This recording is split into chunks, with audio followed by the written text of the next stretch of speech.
오전에 뭐라고 소개하셨을까요? 되게 궁금한데. 예, 말씀하신 대로 저는 이 동네 주민입니다.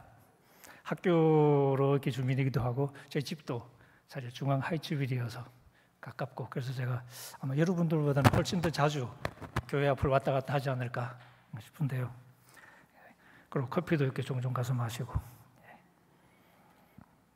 무슨 저한테 주신 제목 자체가 이렇게 성경과 나 뭐 이런 제목이었던 것 같은데, 우리가 성경 말씀을 어떻게 생각해야 될까 그런 게 대해서 조금 이제 가볍게 말씀을 좀 나누겠습니다. 평소 주일 예배 때는 이제 뭐 아예 설교 같을 텐데, 지금은 설교라기보다는 조금 여러분 허리띠 약간 푸시고 조금 이렇게 약간 편안한 마음으로 좀 이렇게 들으셔도 좋지 않을까 하는 생각이 듭니다.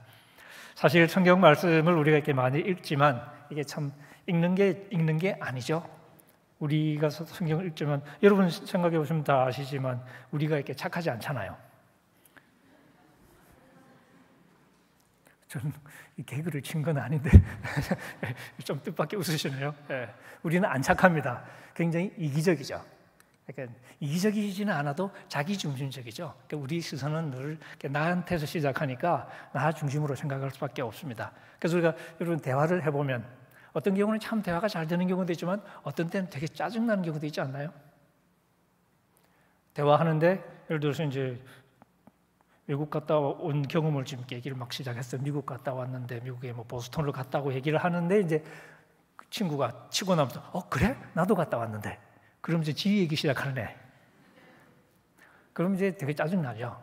근데 그 친구는 자기가 그러고 있다는 걸 몰라요. 그냥 자연스럽게 대화를 이어가고 있다고 생각하는 거죠. 근데 사실 말 꺼낸 친구는 대화를 뺏긴 거죠. 내 얘기가 하고 싶었는데 친구가 뺏어가서 지 얘기를 하고 있으니까. 그렇게 되면 이제 이 친구는 내 말을 듣는 데는 별로 관심이 없구나. 자기 이야기하는 데 관심이 많구나. 이런 생각이 들겠죠. 그럼 이제 대화가 재미가 없는 거예요. 근데 사실 우리가 이렇게 사람과의 관계에서도 그런 경우들이 많습니다. 근데 사람을 향해서만 그런 게 아니라 우리가 사실 읽는 것도 마찬가지죠. 우리의 눈이 사실 굉장히 정치적이거든요. 그러니까 있는 그대로 그냥 순진하게 순수하게 받아들이는 게 아니라 성경 읽는 우리는 이미 머릿속에 많은 생각이 있잖아요. 내가 원하는 것도 있고, 그죠? 내 편견도 있고, 나는 편견으로 생각 안 하겠지만 나의 편견도 있고, 내 나름의 독특한 어떤 성향도 있고, 그런 사람으로 성경을 마주하니까 사실 같은 성경을 읽어도 읽는 결과가 달라질 때가 많습니다. 실제로 그런 실험들도 많이 해서 똑같은 텍스트를 하나 주고서 다른 사람에게 읽어보라고 그래서 그 결과를 이렇게 찾아보면 읽은 사람마다 조금씩 다른 이야기 하는 경우가 많거든요. 그래서 우리가 성경을 읽는다라고 그럴 때 그냥 무작정 읽어대는 것이 능사가 아닐 수도 있다는 거죠. 그건 뭐냐? 성경을 읽는 내 위치를 조금 생각해 볼 필요도 있겠죠. 내가 성경을 제대로 읽고 있는지, 혹은 내가 이제 어떤 자리에서 성경을 바라보는지. 그러니까 성경에 대한 관심만큼이나 사실은 성경을 읽는 나 자신에 대한 관심도 중요하다라고 말을 할 수 있을 것 같습니다. 오늘 이제 그 얘기를 조금 해보려고 그러는데요. 그래서 성경 읽을 때 우리에게 태도를 보면 사실은 뭐 성도들도 마찬가지일 테고, 좀 더 이제 성경을 좀 직업적으로 다루는 우리 이제 목회자들도 사실 마찬가지라고 할 수 있는데요. 읽기는 읽지만, 그래서 잘 알지만 그렇다고 잘 이해한 것은 아닐 수 있는, 오히려 익숙해지면 질수록 오해만 깊어지는. 근데 익숙하니까 오해한다고는 생각을 못 해요. 예를 들어 부부 사이를 생각해 보면 처음에 이제 연애할 때야 막 이제 눈에 불을 켜고 서로를 쳐다보니까 온갖 사소한 것에도 관심을 가지고 이제 서로를 바라보니까 서로를 잘 알겠죠, 상대적으로. 이제 근데 그런 긴장으로 우리가 평생을 못 살잖아요. 그래서 결혼하고 나면 이제 일상이 되면서 익숙해지니까, 익숙해지면 우리의 시선이 조금 느슨해지죠. 그러면서 이제 상대방을 바라볼 때도 긴장을 별로 하지 않습니다. 왜? 익숙하니까. 근데 익숙하다는 게 참 이게 양날의 칼이죠. 편안하고 좋긴 한데 익숙하다는 것은 그만큼 또 관심을 덜 기울인다는 뜻이기도 하거든요. 그러니까 평소에 어제 보던 눈길로 오늘도 보는 거고 내일도 보는 건데, 근데 항상 또 사람이라는 게 또 똑같지는 않잖아요. 조금씩 달라질 텐데, 그 달라진다는 걸 의식하지 못한 채로 알고 있다는 생각만으로 그냥 이 느슨하게 상대를 바라보는 거죠. 그러다 보면 상대의 진짜 모습이 나에게서 멀어지는, 나는 눈치를 못 채고 있었지만 실제로 상대의 진짜 모습하고는 좀 다른 생각을 내가 하고 있을 가능성도 많고, 이 사람이 그렇단 말이죠. 그런 면에서 우리가 성경 말씀을 이제 익숙하게 안다는 게 이게 한편으로는 굉장히 좋은 것 같기도 하지만 또 굉장히 또 벽이 되기도 하는 것 같아요. 익숙하다는 생각 때문에 더 이상 다른 생각을 안 하거든요. 이미 아니까. 그래서 이렇게 문학하시는 분들이 하는 것 중에 하나가 이렇게 여러분 뭐 소설 같은 거, 시 같은 거 보면 이렇게 읽다가 보면 가끔 하고 그럴 때 있죠. 시 같은 것도 이렇게 식구 같은 거 읽다 보면 이랬었나? 하고 다시 생각하게 되는. 그게 이제 문학의 효과 중에 하나인데 그 문학하는 사람들이 이제 그런 걸 부를 때 소위 낯설게 하기라고 부릅니다. 그러니까 아주 일상적이고 친숙해져 있는 것을 좀 낯설게 바라보도록 만들어줘. 그래서 다시 한번 바라보게. 이런 면이 있었네. 하게끔 만들어주는. 그게 이제 문학의 효과 중에 하나인데 사실 그런 면에서 우리도 이렇게 익숙해져 있는 만큼 딱딱해져 버린 우리의 인식을, 우리의 생각을 좀 조금 톡톡톡 두드리고 껍질을 깨고 그래서 다시금 그랬구나 하는 경험을 좀 할 필요가 있지 않을까 그런 생각이 자주 하게 됩니다. 특히 저도 사실 어릴 때부터 교회를 다니긴 했는데 이제 교회를 오래 다니는 사람들일수록 성경 말씀이 익숙한 경우가 많죠. 그러니까 성경의 웬만한 구절은 다 알아요. 성경 구절은 아는데 무슨 말인지는 몰라요. 그러니까 말만 아는 거죠. 그러니까. 근데 말만 아니까 안다고 생각하는 거죠. 근데 막상 그걸 내가 이해했냐? 그건 또 조금 별개의 문제인 것 같습니다. 사실 성경 말씀 우리가 이제 주의 깊게 읽지 못하는 경우가 많다 하는 말씀을 드렸는데 단적인 예를 이렇게 하나 들어보면 이제 구약의 이사야 5장에 보면 포도원의 노래라고 보통 우리가 부르는 게 아주 유명한 구절이 나오거든요. 한번 이렇게 보겠습니다. 뜨나요? 안 뜨나? 네. 5장 1절부터 이제 쭉 얘기가 하는데 본문 자체가 그렇게 어렵지는 않습니다. 하나님이 이제 화가 나서 지금 이제 약간 비유적으로 표현하시는 거죠. 나는 내가 사랑하는 자를 위해서 노래하되 내가 사랑하는 자의 포도원을 노래하겠다. 사랑하는 자에게 포도원이 있다는 거죠. 아주 기름진 산에 이제 포도원이 있습니다. 그러니까 땅이 좋은 거죠. 거기 이제 땅을 파고 돌을 제하고 이제 사실 심을 준비를 다 하는 거죠. 그리고 극상품 포도나무를 이렇게 심었어요. 그리고 이제 그것뿐만 아니라 이제 망대를 세워서 이제 그죠? 이제 좀 지키기도 해야 되고 그다음에 또 이제 술틀을 파고 포도주를 할 거니까 그러니까 준비할 건 다 하고 내가 할 건 다 했다 이거죠. 그리고 이제 기다리는 거죠. 좋은 포도 맺기를 바랐다. 기다렸다는 뜻입니다. 기다렸는데 들포도를 맺었네. 이렇게 이제 비유를 얘기해 놓고 나서 3절 예루살렘 주민과 유다 사람들아, 실제로 이제 예루살렘 주민들과 유다 사람들을 야단치기 위해서 이런 지금 비유를 이렇게 드신 거예요. 구하노니 이제 나와 내 포도원 사이에서 사리를 판단하라. 이 예언서에 보면 재판정 이 무대로 얘기하는 경우들이 참 많습니다. 재판하는 거죠. 그러니까 한번 재판해봐라. 내가 포도원을 위해서 행한 것 외에 무엇을 더할 것이 있으랴. 이만큼 했으면 됐지 내가 뭘 더 했어야 되냐. 좋은 포도 맺기를 기다렸는데 그러면 내가 이 정도 했으면 좋은 포도 당연히 나와야 되는데 들포도를 맺게 된 게 어떻게 된 거냐. 내가 잘못한 거냐? 아니면 쟤들이 잘못한 거냐? 한번 재판해 보세요 하고 얘기해요. 물론 이건 수사법이죠. 당연히 판결은 이미 났습니다. 5절 이제 내가 내 포도원에 어떻게 행할지를 내가 너에게 이르리라. 내가 그 울타리를 걷어 먹힘을 당하게 하며 그 담을 헐어 짓밟히게 할 것이요 내가 그것을 황폐하게 하리니 다시는 가지를 자름이나 북을 돋우지 못하여 찔레와 가시가 날 것이며 내가 또 구름에게 명하여 그 위에 비를 내리지 못하게 하리라. 아예 농사 자체를 못 짓게 하겠다고 지금 심판을 하시는 거죠. 이게 이제 소위 포도원의 이제 이 노래라고 부르는 그 내용입니다. 이 그림 자체는 사실 굉장히 선명하죠. 온갖 정성을 다 기울여서 농사를 지었는데 근데 좋은 포도 대신에 들포도가 맺혔어. 그럼 그런 땅은 쓸모가 없는 땅이죠. 그래서 그냥 아예 그냥 초토화시켜버리는 거죠. 이제 우리가 이런 걸 읽으면 무슨 얘기를 하고 싶으신지 궁금해지네요. 비유라는 게 뜻이 분명하지 않잖아요. 그죠? 좋은 포도, 들포도 그랬는데 그게 뭔지는 아직 모르잖아요. 그러니까 우리가 이제 읽으면서 왜 이런 얘기를 하실까 하는 궁금증이 자연스럽게 들게 될 거고 그러면 이제 읽으면서 이게 그런 말씀이구나 하고 이제 가야 되는데 우리가 이렇게 잘 안 가는 경우가 많습니다. 우리가 이렇게 성경 읽을 때 아까 제가 처음에 말씀드린 것처럼 성경 말씀이 무슨 주제를 딱 꺼내면 바로 그 주제를 가로채가지고 나도 그래 그러면서 내 얘기를 시작하는 우리가 그럴 때가 많습니다. 실제로 이제 요 구절을 두고서 이제 설교했던 유명한 목사님들의 설교를 조사를 이렇게 해본 적이 있는데요. 그러니까 이름만 들으면 알만한 목사님들이 또 이 구절을 가지고 설교를 또 다 했더라고. 이제 그 중에 모아 보면 거의 대부분의 경우에 이 본문의 취지를 이해하고 설교하신 경우가 없어요. 좀 슬픈 얘기인데요.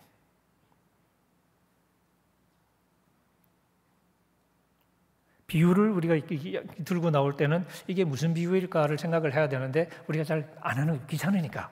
그럼 뭐 하냐? 내 마음대로 생각하는 겁니다. 내 마음속에서 그냥 의미를 만들어서 그냥 이해했다고 치고 넘어가는 거죠. 그러니까 실제로 이제 그 설교 조사했던 설교 중에 보면 이게 좋은 포도, 이제 나쁜 포도 가지고 설교를 하시거든요. 근데 그 내용들이 이제 사람마다 다 다른 것 같아요. 그 어떤 설교는 제목이 내 인생의 좋은 포도 이런 제목의 설교가 있었습니다. 그게 설교 요지가 뭐였냐면 자기가 젊을 때는 아주 생고생했는데 나중에 하나님이 자기한테 이 복을 주시더라. 그 복은 물질적으로 복을 주시더라. 이런 취지의 설교였어요. 그러니까 나쁜 포도는 젊을 때 개고생한 거고 좋은 포도는 이제 하나님이 물질적으로 복을 주신 거고. 근데 본문하고는 사실 아무 상관없는 그러니까 자기 얘기를 열심히 하시는데 슬프게도 이제 또 교인들은 또 거기에 또 막 아멘하고 난리가 난 거예요. 아이고 참 그런 생각이 들죠. 그럼 이게 뭐가 문제냐? 좋은 포도, 이 들포도 이 얘기할 때 하나님의 의도를 알아채기 위해서는 사실은 한 절만 더 읽었으면 됐거든요. 7절 한번 보시죠. 무릇 만군의 여호와의 포도원은 이스라엘 족속이요 그가 기뻐하시는 나무는 유다 사람이라. 지금 유다 이스라엘 백성들을 지금 비유하신 거예요. 그들에게 좋은 포도를 기대하셨잖아요. 그죠? 뭘 기대했냐면 그들에게 정의를 바라셨는데 도리어 포악이요. 이게 나쁜 포도죠. 정의가 좋은 포도고 포악이 나쁜 포도고. 그들에게 공의를 바라셨는데 도리어 부르짖음이다. 사실 하나님의 메시지는 아주 선명하죠. 우리 한글로는 안 나오지만 이게 사실 선지자가 지금 이렇게 말장난도 좀 이렇게 섞어서 하고 있는데 정의를 바라는데 포악이다 그럴 때 정의가 이렇게 히브리 말로 미슈파트입니다. 근데 포악이라는 말은 미슈파하예요. 발음이 비슷하죠. 미슈파트를 바라는데 미슈파하가 나왔네. 그 다음에 공의를 바라는데 이 부르짖으면 공의는 짜다카라는 또 유명한 단어입니다. 근데 부르짖으면 짜카라는 거예요. 짜다카를 바라는데 짜카가 나왔네. 이것도 이제 말장난이죠. 비슷한 말 가지고 선지자들이 이런 걸 참 잘하거든요. 이게 수사법을 써가면서 이제 한 방 매기는 거죠. 그러니까 이 메시지의 핵심이 뭐냐면 백성들 사이에서 정의롭게 공의롭게 살아가는 게 하나님이 원하시는 거고 그런 백성을 만들기 위해서 하나님이 정말 지극정성을 다하셨거든요. 이스라엘 백성을 위해서. 그런데 온갖 정성을 다해서 이스라엘 백성을 돌봤는데 이게 공평과 정의라는 이런 이 좋은 포도를 맺지 않고 서로 헤쳐먹고 그래서 울부짖음 소리가 이렇게 참 이렇게 대책이 없을 정도로 이렇게 울려나고 이런 상황을 만들어냈다라고 지금 백성들을 야단치는 거죠. 근데 사실 이런 7절에 나오는 이야기는 조금 부담스럽죠. 우리 야단치시는 얘기니까. 우리가 대개 성경을 읽다가 잠깐 멈출 때 불편한 대목 앞에서 멈추는 경향이 있습니다. 오래 읽으신 분들은 읽다가 보면 그 다음에 뭐가 나올지가 무의식적으로 살짝 감이 신호가 올 때가 있습니다. 그럴 때 화장실에 가고 싶어요. 혹은 물을 마시고 싶거나 자리를 뜨고 싶어요. 그리고 돌아와서는 계속 안 읽습니다. 항상 그런 건 아니겠지만 무슨 얘기냐면 우리가 말씀을 읽는다고 말하지만 사실 우리가 말씀을 가지고 장난칠 때도 참 많다. 그럼 뭐 해야 되냐? 찬찬히 내가 제대로 읽고 있나? 하는 질문을 늘 던지면서 읽는 연습이 좀 필요하다는 거죠. 그러니까 내가 제대로 읽고 있을까요? 아니면 내 마음대로 생각했을까요? 마치 이제 부부가 대화하면서 내가 좀 남편의 이야기를 아내 얘기를 찬찬히 잘 이해하고 있는 건가? 아니면 지금 귀찮아가지고 그냥 대충 제가 이렇게 그래서 아내한테 혼도 많이 나는데 말 제대로 안 듣는다고 그런 것처럼 그리고 속으로는 지 생각하고 그런 상태로 가는 건가? 뭐 한두 번 이렇게 그러다가 이렇게 야단 맞고 그런 걸 우리가 이해할 수 있지만 근데 이게 습관적으로 그러면 큰일 나잖아요. 그래서 근데 성경 말씀은 이제 이게 나서서 혼을 안 내니까 우리가 잘못하고 있다는 걸 잘 모를 때가 많습니다. 우리 성경 본문으로 봉독했던 게 마태복음 5장인데요. 이 마태복음 5장 이제 이 13절부터 16절까지는 아마 여러분이 너무너무 잘 아시는 말씀이고 실제로 교회 안 다니는 사람들도 다 아는 어쩌면 성경에서 가장 유명한 얘기 중에 하나일 것 같아요. 그러니까 이 정도로 익숙한 말씀이니까 우리가 이 말씀을 충분히 다 알고 있다고 생각을 할 수도 있습니다. 근데 익숙한 것이 항상 정확한 게 아닐 수는 있거든요. 어쩌면 오히려 익숙하다는 것 때문에 생각을 안 하고 반복을 해왔고, 그래서 처음에 내가 했던 오해를 계속 반복하다 보니까 이제는 딱 껍질이 딱딱하게 앉아서 내가 사실은 좀 빗나간 생각을 제대로 된 생각이라고 오해했을지도 모르는, 그 대표적인 사례 중에 하나가 사실은 오늘 본문이라고 말을 할 수 있습니다. 예수님이 제자들을 얘기하는데 지금 산상수훈이죠. 5장 제라 부분 보시면 예수께서 산에 올라가 앉으시니 제자들이 나온지라 입을 열어 가르쳐 가라사대. 그리고 이제 산상수훈이 시작됩니다. 예수님이 등산을 상당히 좋아하셨던 것 같아요. 제자들은 굉장히 괴로워했던 것 같습니다. 맨날 산에 올라가서 그런데 이제 물론 이제 높은 산은 아니었겠죠. 예수께서 산에 올라가 앉으시고 제자들이 나오고 입을 열어 가르쳐 가라사대. 그리고 유명한 팔복 말씀이 쫙 나옵니다. 그죠? 심령이 가난한 자는 복이 있나니. 그러면서 천국이 저희 것이며, 그리고 이제 쭉쭉쭉 천국이 이제 어떤 건지를 설명을 쭉 하면서 이제 이 애통하는 자는 하고 또 계속 얘기가 나가죠. 그리고 마지막에 박해를 받는 자는 복이 있나니 천국이 그들의 것이다. 이런 식으로 이제 얘기가 마무리가 됩니다. 그러고 나서 나오는 게 13절 소금 얘기거든요. 이제 천천히 보면 예수님이 이제 제자들을 보면서 너희들은 세상의 소금이다. 문자적으로 번역하면 너희들은 땅의 소금이다. 그러니까 땅의 소금이라는 뜻입니다. 제가 여러분에게 소금 같은, 참 소금 같으시네요 라고 말씀드리면 기분이 좋으셔요? 나쁘셔요? 어떠십니까? 소금이네요.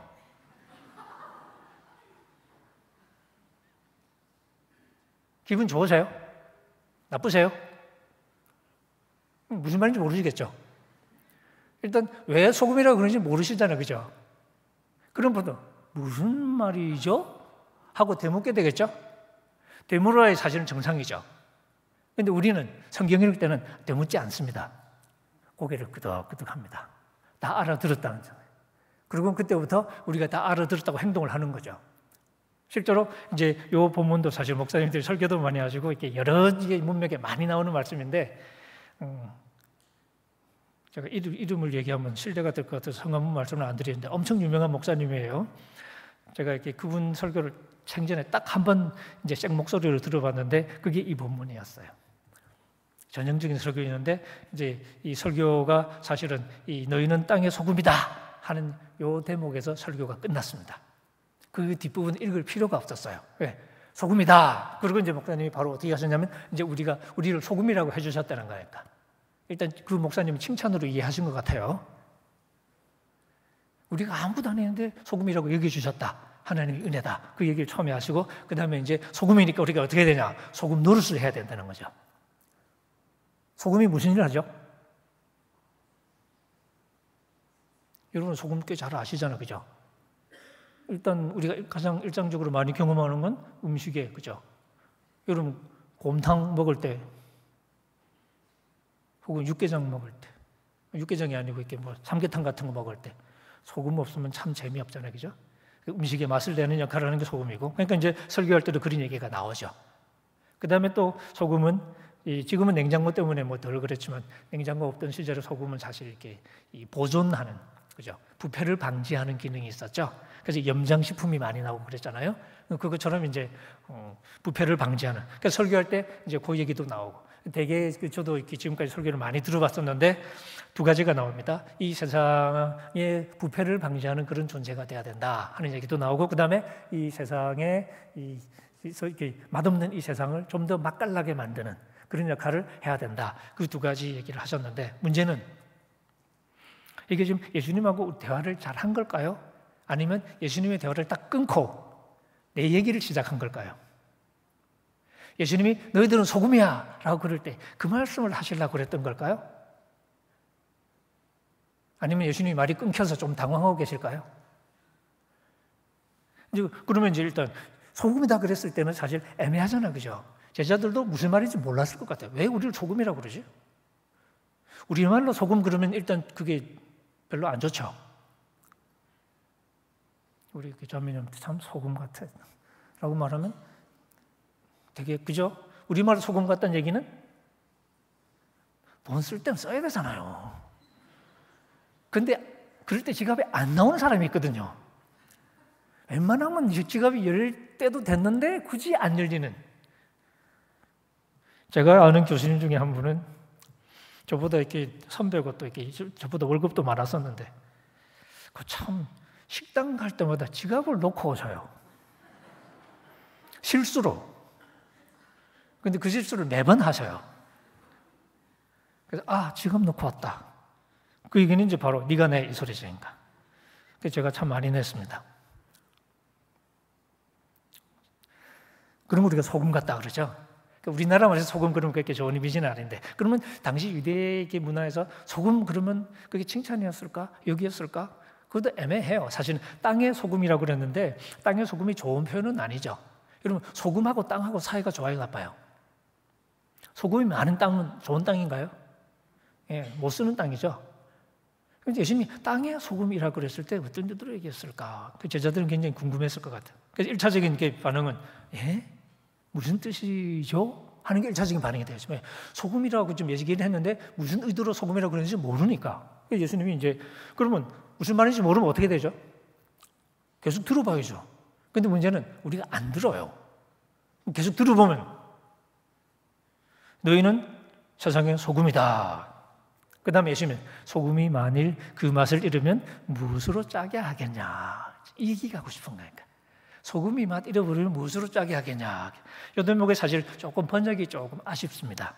우리 이 개역 개정으로 보면 소금이 맛을 잃어버리면 무엇으로 짜게 하겠냐, 무엇으로 음식을 짜게 하겠냐 이렇게 들리죠. 그래서 사실 근데 이 본래 그 본문의 뜻은 그게 아니에요. 음식을 지금 생각한 게 아니고 소금 자체를 놓고 하는 얘기입니다. 소금이 만일 그 맛을 잃으면 무엇으로 그 소금을 다시 짜게 하겠냐는 거죠. 우리 다른 번역 제가 부탁을 드렸는데 혹시 준비가 됐을까요? 예. 세 번역입니다. 너희는 세상의 소금이다. 소금이 짠맛을 잃으면 무엇으로 그 짠맛을 되찾게 하겠느냐는 거죠. 음식하고 얘기하는 게 아니라 소금 자체. 그러니까 소금이라는 거는 속성 자체가 맛을 잃어버려요. 그러면 그 잃어버린 짠맛을 되찾을 방법이 없어요. 그러니까 회복이 안 되는 거예요.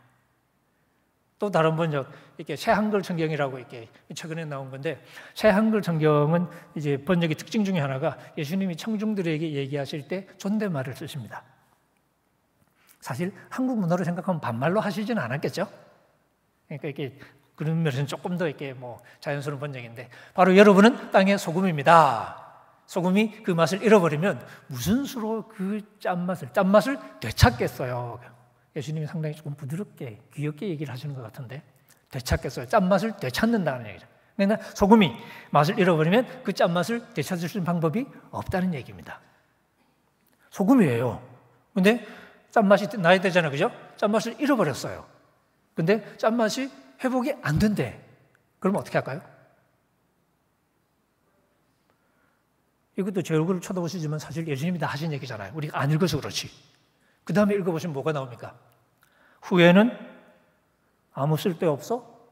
다만 박혀버려서 사람들에게 밟힐 뿐이다. 여러분, 소금이에요. 소금만 잃어버리면 회복이 안 됩니다. 그래서 박혀버려요. 밟혀. 이게 무슨 얘기입니까? 소금이 되자 뭐 이런 얘기인가요? 그거하고는 좀 전혀 다른 얘기가 있는 것 같죠? 무슨 얘기하고 싶으냐? 맛 잃어버리면 회복이 안 된다는 겁니다. 그리고 버림받을 수밖에 없다는 거죠. 그러면서 여러분은 소금이다. 그러면 무슨 뜻이겠습니까? 여러분들 맛 잃어버리면 끝장난다는 거죠. 제자로서 제자가 지켜야 할 맛이 있잖아요. 그죠? 그 맛을 잃어버리면 마치 소금이 그런 것처럼 회복할 방법이 없어요. 그럼 뭐 해야 되냐? 맛을 잃지 않도록 조심하라는 얘기가 되는 거죠. 어떻게 말이 되는 것 같습니까? 문제는 우리가 너희는 세상의 소금이다까지만 읽고 그 다음부터 우리가 다 했잖아요. 예수님이 가만히 계시는데 알아서 할게. 근데 그게 예수님이 의도하신 게 아니라 우리 좋도록, 우리 기분 좋게. 그래서 우리가 어떻게 바꿔놨냐? 소금이 되자 하고 벅찬 격려의 말씀으로 바꿔놓은 거잖아요. 그죠? 근데 실제로 예수님의 의도는 그게 아니라 경고하신 겁니다. 맛 잃어버리면 큰일 난다. 예수님이 지금 이 마태복음 5장은 예수님이 준비를 다 끝내고 본격적으로 메시아 사역을 시작하는 시점이거든요. 그 시점에 이제 제자들이 쫙 나온 거잖아요. 그죠? 예수님이 이제 이 마태복음식으로 치면 이제 메시아가 취임하는데 취임 연설격입니다. 이게 산상수훈이. 그 처음에 내 제자가 된다는 게 무슨 뜻인지 아십니까? 내 뒤를 따라오겠다고 지금 왔는데 나를 따라온다는 게 무슨 뜻이냐 하고 예수님이 처음 하시는 말씀 중에 하신 말씀이 팔복 말씀이고요. 내 뒤를 따라온다는 것, 천국 제자로 살아간다는 건 뭐냐? 결국 심령이 가난한 자로 살아가는 것, 애통하는 것. 이런 것, 그 다음에 온유하게 살아가는 것. 이런 식으로 쭉 얘기를 해 주시는데 이게 세상이 막 박수치고 반가워할 삶의 방식은 아니죠. 오히려 왕따 당하기 쉬운 방식이죠. 그래서 팔복 말씀의 마지막은 의를 위하여 박해를 받는 자, 이 얘기가 되는 거예요. 그런 사람에게 복이 있다. 천국이 바로 그런 사람들의 것이다. 그리고는 제자들을 바라보면서 너희들, 여러분들, 세상 사람이 나 때문에 너희들을 괴롭히면 오히려 기뻐하고 즐거워해라. 왜? 하늘에서 여러분들의 상이 크니까. 근데 요 얘기는 우리가 컨디션 좋을 때 얘기죠. 박해를 견디면 컨디션 좋을 때는 그러겠죠. 항상 근데 우리가 그러지 못하잖아요. 우리가 인간이 본능적으로 누군가 나를 때리려고 그러면 본능이 뭡니까? 피하겠죠. 우리 자매님들 지하철 탔는데 바로 옆에 덩치가 굉장히 큰 남자가 탔는데 또 쩍벌남이야. 그럼 상당히 곤란해지죠. 그럼 몸이 자꾸 막 이끼 되지 않나요? 우리가 적응하려고 하다 보니까. 그리고 많은 지하철에 타도 사실 처음에 막 복잡복잡 하다가 좀 지나다 보면 이제 조금 이렇게 서로 이렇게 자리를 찾아서 좀 편해지고 우리의 자리를 좀 바꾸는 거죠. 압력에 적응하는 방식이죠. 근데 우리가 믿는 사람으로 살아가는데 주변에서 압력이 막 심해. 어떻게 그 압력을 피하려고 하다 보면 몸 자세를 좀 조정하게 되겠죠. 근데 너무 조정하다 보면 우리가 지켜야 될 그리스도인으로서의 자리도 포기하는 경우가 생기겠죠. 그리스도인의 자태 자체도 포기하고 세상에 적응하고 그러면 아무도 안 때리겠지. 근데 사실 그렇게 되면 안 되잖아요. 근데 우리가 견디려고 하다 보면 압력이 들어오고 그 압력이 심해지면 때는 우리가 박해라고 말하는 그런 경험이 되기도 할 테고 그런 경우에 예수님이 기뻐해라. 바로 천국이 그런 사람들의 것이다 라고 얘기를 해주시고 근데 우리가 컨디션 안 좋으면 우리의 정체성을 잃어버릴 수 있겠죠. 사실 13절의 말씀은 바로 그 말씀입니다. 너희들은 소금하고 똑같다. 맛 잃어버리면 회복이 안 된다는 거죠. 그러니까 처음부터 잃지 않도록 조심하라는 거죠. 예수님의 뒤를 따라온다는 건 예수님이 형제자처럼 살다가 좀 어려움이 오면 맛을 살짝 잃어버려요. 그러면 안 맞으니까. 그리고 나중에 다시 맛을 또 살짝 내고 또 필요할 때 맛을 살짝 또 접어놨다가 또 맛을 또 다시 내고 이런 식으로 할 수 있는 거 아니거든. 장난치냐? 이거 실전이거든. 그러면서 제자도의 사실은 엄중함을 경고하시는 말씀입니다. 박해가 오겠지. 하지만 그 박해를 피하느라고 맛을 잃어버리면 어떻게 되냐. 너희들은 소금하고 똑같아서 그 맛을 회복할 수가 없는 거다 하는 거죠. 한 번 그러면 땡이야. 이런 의도는 아니셔요. 하지만 예수님 따라가는 게 장난이 아닌 것도 사실이죠. 실전에서 실수하면 어떻게 됩니까? 연습 경기하다가 실수하면 괜찮잖아요. 그죠? 근데 실전에서 실수하면 훈련소에서 실수하는 건 괜찮을 수 있지만 전쟁터에서 실수하면 예수님은 제자도라는 것을 얘기하면서 그냥 가볍게 장난치듯이 이랬다 저랬다 할 수 있는 게 아니라 마치 소금처럼 맛 잃어버리면 회복할 수 없는 소금처럼 그게 진지함으로 사실은 바라봐야 할 것이라고 경고하고 있는 거죠. 맛 잃어버리면 회복이 안 된다는 거죠. 근데 우리가 사실 맛을 잃어버리고 싶지는 않아요. 잃어버리고 싶지 않은데 또 맞는 것도 싫잖아요. 박해도 싫어. 그런 경우도 있겠죠. 우리 그 다음에 말씀이 사실 빛에 관한 말씀인데 이것도 한번 보십시다. 이것도 이제 보통 설교할 때는 세상에 빛이 되자 이렇게 설교 많이 하시죠. 근데 예수님이 빛이 되라고 하신 적은 없어요. 그냥 너희들은 빛이다라고 했어요. 그럼 우리를 빛이라고 얘기했을 때 의도가 있었겠죠. 왜 우리를 빛이라고 그랬지? 어두운 세상을 밝히라고 그랬나 보다. 그럴 수도 있겠지만 그것도 들어봐야죠. 그래서 들어봅니다. 너희는 세상의 빛이다. 그 다음에 예수님이 뭐라고 그러시냐. 뜬금없는 얘기를 하시는 거죠. 산 위에 있는 동네가 숨기우지 못할 것이요. 이게 빛하고 무슨 상관이에요? 갑자기 딴 얘기 하시는 것 같아. 근데 사실은 예수님이 지금 설명하고 계시는 거예요. 무슨 뜻인지. 산 위라고 그랬는데 이 산이라는 게 사실은 이제 높은 언덕을 생각해 보십시다.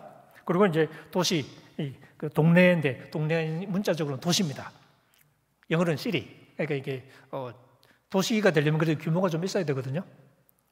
규모가 꽤 있는 도시가 높은 언덕 위에 지어져 있어요. 보일까요? 안 보일까요? 예수님이 뻔한 질문을 하시는 겁니다.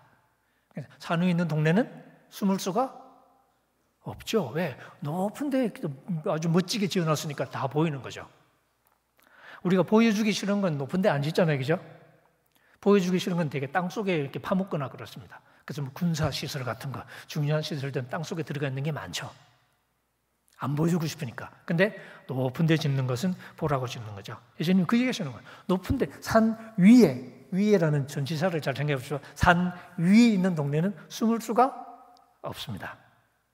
자, 그걸 머릿속에 잘 두고 그 다음에 한마디만으로 우리가 잘 이해를 못하니까 예수님이 설명을 조금 더 하세요. 이번에는 이제 동영상을 사람이 등불을 켜요. 등불을 켜서 마을 아래 두지 않고 이 마을 아래는 지금 우리 대학생들한테 이렇게 읽혀서 물어보면 달리는 말을 주로 얘기합니다. 근데 그 말 아닌 건 여러분들이 이렇게 오래 다니시다 보면 아실 텐데, 그죠? 지금은 점점 이제 안 쓰이고 있는 것 같은데, 뭐 제가 어릴 때만 해도 이렇게 한홉, 한돼, 한말 이렇게 이제 이 쌀 같은 거 잴 때, 그죠? 콩이나 쌀 같은 거 잴 때 이제 뭐 홉, 돼, 말 이렇게 많이 썼잖아요, 그죠? 그러니까 10홉이 되면 한 돼가 되고 10돼가 되면 한 말이 되고, 그러니까 한 말통들이는 한 요만해가지고 꽤 통이 꽤 이렇게 나름대로 크거든요. 그러니까 이 램프 등잔 하나 정도는 숨길 수 있을 만한 그런 이제 그 말을 가리키는 겁니다. 그러니까 등불을 켜서 그 말통 속에 집어넣는 사람, 말 아래 두는 사람은 없잖아요. 그죠? 말 아래 두지 않고 등경 위에 둔다는 거죠. 역시 아래에 두지 않고 위에 둔다. 우리가 위에 두는 이유가 뭐냐면 예수님이 하신 말씀처럼 그래서 집안 모든 사람들에게 비친다는 거죠. 그러니까 위에 있어야 집안 모든 사람들에게 비치는 거죠. 제가 어릴 때 기억해 보면 자주 이렇게 정전이 됐던 것 같은데, 이제 정전이 되면 항상 이제 그 방 한 층에 장롱기에 모퉁이에 이렇게 손을 뻗어서 이렇게 하면 제일 그 손 닿는 그 모퉁이에 양초를 이렇게 올려놓고 있었는데, 그거 꺼내가지고 이제 불을 붙여서, 근데 방에서 이 양초를 놓을 수 있는 제일 높은 곳이 책상이었어요. 그러니까 책상 모서리에다가 항상 이 촛불을 이렇게 켜고 하다 보니까 책상 모서리는 늘 이렇게 양초 이렇게 촛농 때문에 두툼하게 그렇게 이제 되어 있었는데, 그래도 그나마 거기 올린 이유가 그래야 방 전체적으로 제일 그래도 밝아지니까. 예수님은 그 얘기하시는 거죠. 등경 위에 두는 이유가 뭐냐면 그래야 집안 모든 사람에게 비치니까. 여기도 지금 조명이 있는데 조명을 사실 이게 저 조명 갈 때 어떻게 갈아요? 내려오면 가요? 예. 그래도 꽤 편리해졌습니다, 그죠? 옛날에는 사다리 타고 올라가고 막 그런 식으로 했잖아요. 왜 불편하게 그냥 바닥에 깔지 뭐. 형광등 바닥에 깔면 좋지 않을까요? 그러면 다들 웃으시겠죠? 바닥에 깔면 아무 소용이 없어요. 다 가려져 가지고 아무 소용이 없어요. 근데 형광등이 이런 불 역할을 하려면 높은 데 올라가 있어. 높은 데 올라가 있다는 건 사람들에게 노출이 되는 곳에 있어야 빛의 역할을 하는 거거든요. 그래서 말 아래 두지 않고 등경 위에 둡니다. 그러니까 산 위에 있는 동네가 숨기지 못하는 것과 마찬가지예요. 너희들은 빛하고 똑같아. 산 위에 있는 동네에 숨을 쉴 수 없어. 당연히 못 숨기지. 등불을 켜서 아래에 감춰, 아니면 등경 위에도. 등경 위에 두죠. 그래야 집안 모든 사람에게 비치니까. 이게 포인트입니다. 집안 모든 사람에게 비친다는 게 포인트입니다. 그래서 예수님이 이제 적용을 하시죠. 이와 같이 너희 빛을 사람 앞에, 여기 사람 앞에가 좀 핵심입니다.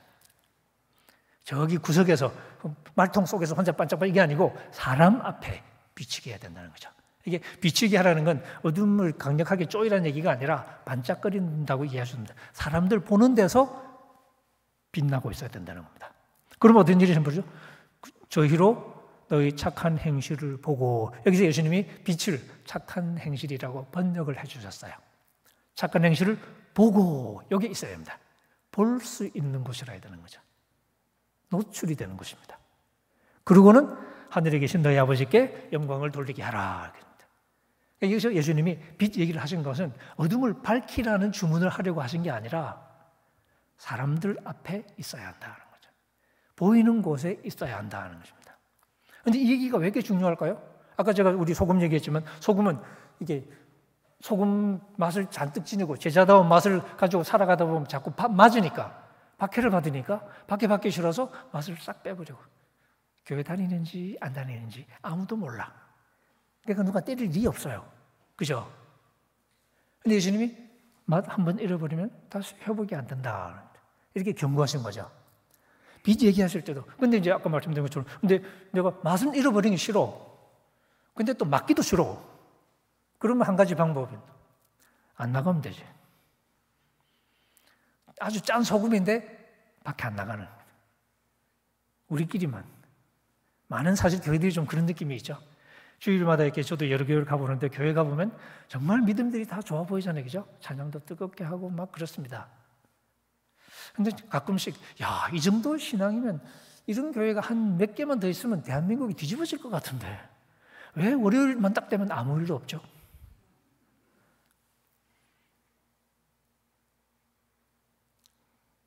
안 나가. 우리끼리 신앙 좋아요. 그러면 예수님 보시기에는 아무 소용이 없는 거예요. 제자라는 게 밖에 나가서 뭘 하는 게 제자인데 안에서만 믿음이 좋고 밖에는 안 나가니까 자기들은 좋을지 몰라도 제자로서는 빵점인 거예요. 그러니까 예수님이 이제 바로 그걸 경고하시는 거죠. 그러니까 사람들 앞에 나서야 한다는 거죠.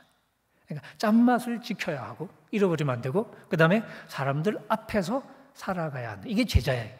그러니까 사람들 보는 데서 짠맛을 지키면서 살아가니까 때로는 안 좋은 소리를 들을 수 있고 때로는 오해를 받겠고 때로는 뭐 이렇게 손해를 볼 수도 있고 때로는 얻어맞을 수도 있고 여러 가지 일들이 생기겠죠. 그걸 우리가 견디는 것입니다. 근데 그걸 견디지 못하고 맛을 잃어버리면 예수님이 말씀하시는 경고를 우리가 기억해야 됩니다. 맛 잃어버리면 회복할 수 없다는 예수님의 경고가 장난이 아니거든요. 그 다음에 우리가 빛이라는 사실을 기억하는 거죠. 사람들 앞에 있어야만 존재 가치를 발휘하는. 이게 제자가 되는 이런 부담이 있는 겁니다. 사람들 앞에서 빛으로, 여기 예수님이 착한 행실이라고 그랬거든요. 사람들 앞에서 착한 행실로 살아야 하는 게 참 이게 쉽지가 않거든요. 우리 목사님들도 이렇게 이 클러지 칼러 이거 딱 우리 한국어로 뭐라고 그러죠? 클러지 칼러. 클러지 칼러. 그럼 동네 사람들 목사인 줄 다 알잖아. 굉장히 불편할 것 같아요. 저는 한 번도 안 해봤거든요.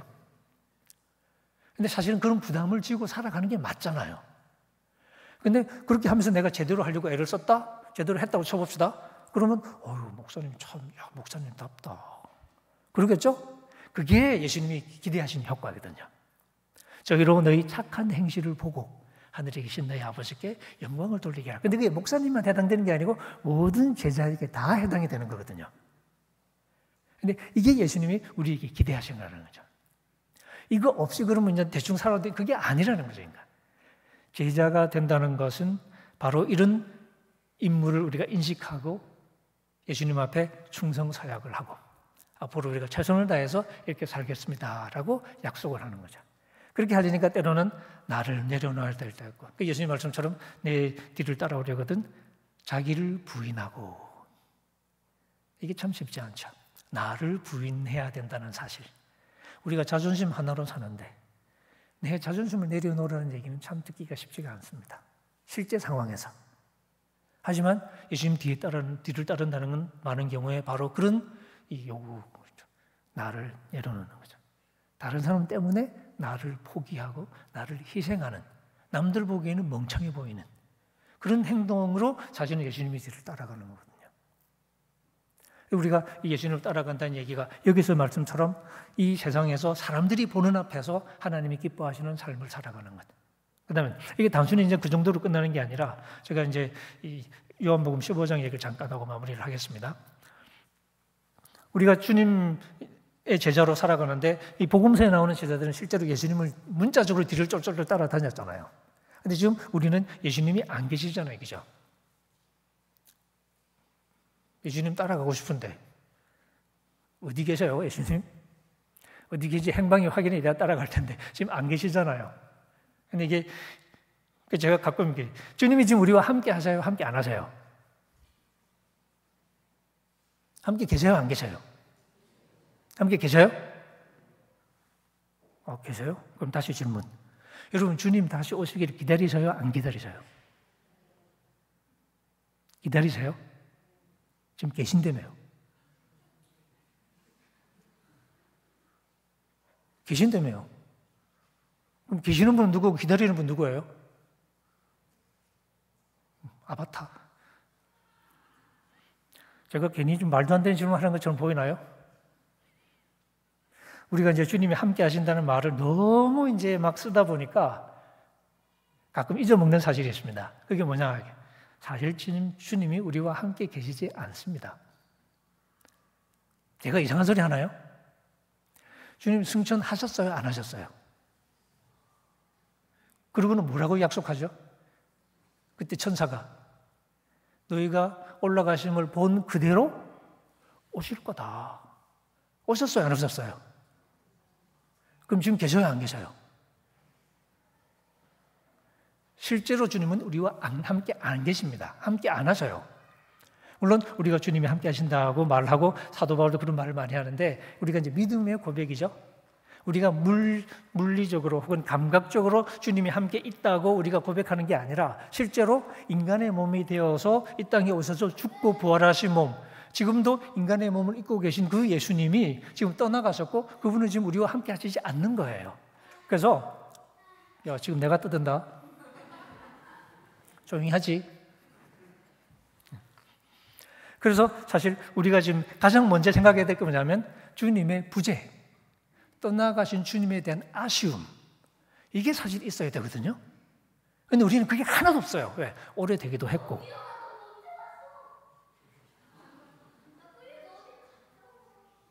우리 부목사님이 이제 발에 지금 잡으러 갔다 이제 큰일 났다 이제.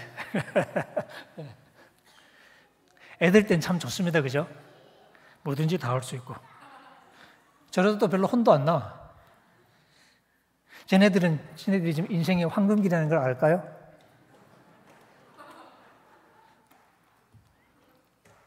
나이 들어봐라 좋은 게 있나? 계속 하겠습니다.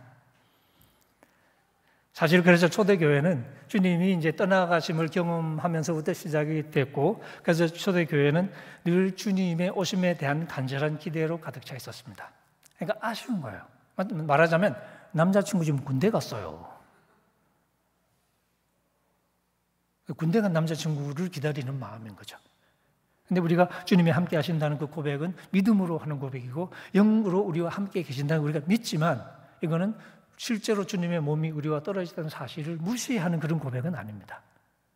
영으로 함께 계시지만 오히려 그 사실, 그런 고백이 오히려 더 주님을 더 간절히 더 기다리게 만드는 거예요. 더 안타깝게 만드는 거죠. 그래서 신약 성경 전부는 다 주님이 안 계실 때 쓰여진 거거든요. 그래서 주님이 오실 것에 대한 기대도 가득 차 있고 주님이 안 계신다는 사실이 바닥에 깔려 있습니다. 그러다 보니까 이제 여러 가지 질문이 생겨나죠. 우리가 주님을 사랑한다라고 얘기하지만, 우리가 예수님을 사랑한다고 얘기하지만 사실 예수님이 우리와 함께 안 계시잖아요. 어떻게 사랑하죠, 우리가? 우리가 예수님 어떻게 사랑할 수 있죠?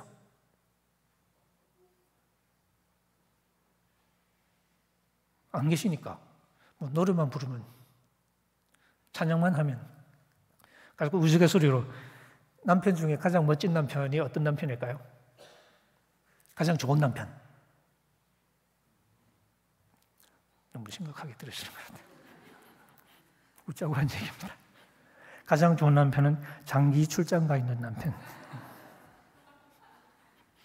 월급은 꼬박꼬박 들어오고 그놈은 없고, 그래서 뭐 밥 해줄 필요도 없고 아무것도 할 것도 없어요. 근데 돈은 다 들어와.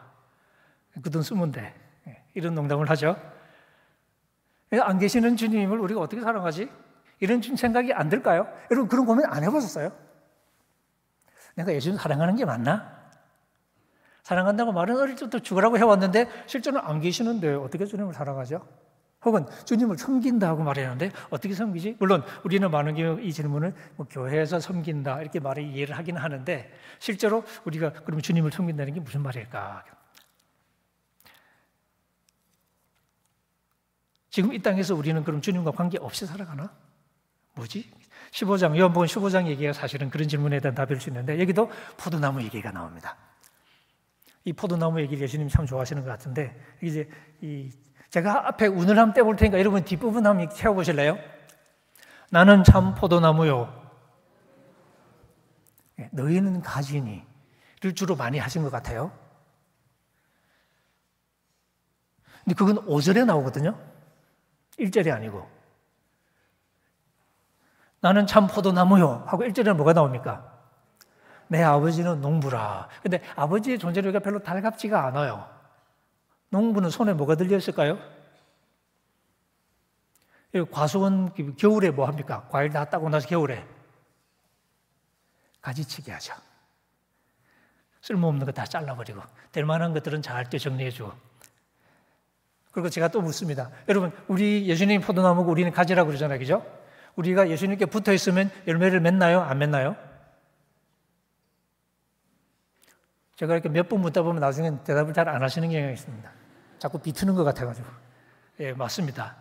열매를 맺나요? 안 맺나요? 맺어요? 예, 2절 보겠습니다. 무릇 내게 붙어 있어 열매를 맺지 아니하는 가지는 아버지께서 그것을 제거해 버리시고. 맺나요? 안 맺나요? 예, 맺을 수도 있고 안 맺을 수도 있고. 그러면 이제 본문 읽으면서 조금씩 복잡해지는 거죠. 붙어 있으면 맺어야 될 것 같은데 안 맺는 가지가 있네. 그럼 그건 또 잘라버리신다네. 그러면 근데 예수님이 또 계속 경고하시는 게 뭐냐면 4절, 5절, 6절 연거푸 예수님이 뭘 경고하시냐면 내 안에 있어야 된다. 나도 내 안에 있을게. 가지가 포도나무에 붙어 있지 않으면 스스로 열매를 못 맺어. 5절 포도나무 권위는 가지고 그가 내 안에 내가 그 안에 거하면 사람이 열매를 많이 맺고 나를 떠나서는 아무것도 못한대. 6절도 내 안에 거하지 않으면 가지처럼 밖에 버려져 마른대요. 계속 지금 내 안에 붙어 있어야만 된대. 근데 우리가 2절에 그럴 땐 붙어 있어도 열매를 못 맺는 경우가 있는 거잖아요. 그러면 우리가 그러면서 뭘까? 하는 질문이 생기죠. 그러니까 읽으면서 사실 이런 질문이 생기면 참 좋은데 많은 경우는 별 생각 없이 읽어가는 경우들이 참 있게 많습니다. 우리가 어릴 때부터 이렇게 교회 다니면서 토 달면 안 된다고 많이 배워가지고 토 달지 마라. 아멘. 그 심지어는 어떤 목사님이 이사야 20몇 장을 설교했는데 본문이 굉장히 난해한 본문이어서 목사님은 이해하셨는지 모르겠어요. 어쨌든 그러니까 교인들은 아무도 못 알아듣는 본문이었어요. 근데 성경 공부 다 하고 나면 교인들은 자동적으로 아멘. 이런 습관이 그죠? 근데 사실 우리가 좀 이렇게 이해를 많이 하려면 호기심이 있어야 되는데 호기심은 궁금증이잖아요. 궁금증은 모르니까 궁금증이 생기는 거거든요. 읽고서 해야 되는데 우리는 성경을 아무리 읽어도 하나도 궁금하지가 않아요. 어쨌든 아멘 할 거라서. 근데 이제 질문합니다. 그럼 어떻게 우리가 열매를 맺지? 그냥 붙어 있는 건 아닌 것 같은데. 근데 어쨌든 읽으면서 우리가 이제 가다 보면 4절에 보면 내 안에 거하라 이런 표현이 나오죠. 근데 보면 나도 너희 안에 거하리라. 예수님도 우리 안에 거하신대요. 이게 좀 나도 거하고 예수님도 거하고. 이제 시간이 없어서 빨리 넘어갑니다. 그런 거구나. 그리고 5절에 봐도 나는 포도나무고 너희는 가지다. 그가 내 안에. 그 다음에 내가 그 안에. 그렇게 있으면 열매를 많이 맺는데요. 그러니까 우리도 주님 안에, 주님도 우리 안에. 상호적인 거구나. 근데 상호적인 건 알겠는데 기본적으로 주님이 우리 안에 거하신다는 게 무슨 말일까요? 여러분 요한복음을 이렇게 같이 읽는데 옆에 이제 교회 안 다니는 친구가 있어요. 묻습니다. 야, 이게 무슨 말이냐? 예수님이 네 안에 있는 거냐? 무슨 뜻으로 보통 우리 이해를 하고 있을까요? 주님이 내 안에 계신다. 혹은 우리가 주님 안에 있다. 우리나 예수님이다. 이렇게 뭐 이상한 나라의 앨리스처럼. 그 얘기 혹시 아시나요? 이상한 나라의 앨리스라는 유명한 작품을. 거기 보면 약병이 나오는데 조그만 약병에 들은 약을 쏙 마시면 쬐끔해집니다. 그리고 또 어떤 병에 든 약을 딱 마시면 또 뭐 엄청 커져요. 뭐 그런 얘기가 나오거든요. 예. 예수님이 조그만 약을 마셔가지고 쬐끔해서 우리 속에 쏙 들어오고 그런 걸까요? 아니면 뭐 마이크로칩이 돼서 우리한테 심기는 걸까요? 그런 게 아니겠죠? 그럼 예수 안 믿는 친구가 물으면 뭐라고 대답을 할 것 같습니까? 예수님이 너 안에 있다는 게 무슨 말이야? 라고 물으면 너는 몰라 그런 거 있어. 뭐 이럴까요? 생각해보면 나도 몰라. 그럴 수도 있잖아요. 그죠? 근데 이게 신비적인 언어처럼 보이는데 실제로 신약성경에서 의외로 신비적인 언어가 많지는 않습니다. 다 구체적인 설명이 가능한 뜰이 많아요. 여기에도 지금 예수님이 우리 안에, 우리가 예수님 안에 그게 있는데 그러면 예수님이 내 안에 있다는 게 무슨 말일까? 그런 궁금증으로 7절 너희가 내 안에 거하고 하는 말이 나왔죠? 그 다음에 내 말이 너희 안에 거하면 하고 표현이 살짝 바뀌었습니다. 예수님의 말씀이 우리 안에 거한다는 얘기네? 그럼 어떻게? 무엇이든지 원하는 대로 구하라 그러면 열매를 많이 맺을 거다. 예수님이 우리 안에 거한다. 예수님의 말씀이 우리 안에 거한다는 뜻이구나. 제가 앞에 읽지는 않았습니다만은 13장부터 지금 시작된 얘기거든요. 예수님이 제자들하고 헤어지는 장면입니다. 빠이빠이 하는 장면이에요. 이 13장부터 예수님이 줄곧 해오신 딱 한마디 부탁이 있습니다. 뭘까요? 새 계명을 너희에게 주노니 너희가 서로 사랑하라. 내가 너희를 사랑한 것처럼 너희가 서로 사랑하라. 이게 예수님의 유언이거든요. 마지막 떠나시기 전에 그 13장부터 그 얘기를 쭉 해오신 참이에요. 그게 예수님의 말씀이에요. 그러니까 여기서 내가 너희 안에 거하고 내 말이 너희 안에 거하면 이라는 말씀은 내가 지금까지 해왔던 말, 서로 사랑을 하는 그 말씀이 너희 안에 거하면 그런 뜻입니다. 그 다음에 또 우리가 주님 안에 거한다는 말이 또 이렇게 남았는데요. 그것도 우리는 좀 더 읽어보면 9절로 가봅시다. 아버지께서 나를 사랑하신 것 같이 나도 너희를 사랑했다. 예수님께서 요한복음 3장 10절 제일 유명한 구절 있죠. 하나님이 세상을 이처럼 사랑하사 독생자를 주셨으니. 그래서 예수님이 오신 거거든요. 예수님이 그 아버지의 사랑을 품고 오신 거잖아요. 그래서 어떻게 하셨냐? 그 사랑을 우리에게 알려주고 전해주는 게 예수님의 사명이거든요. 사랑을 어떻게 전해줄 수 있을까요?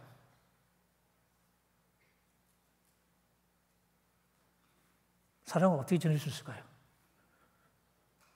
그냥 가까이 계셔서 제가 이렇게 설명했는데 예수님 하나님의 사랑을 내가 전해줘야 되는데 방금 아무리 해도 못 알아들어.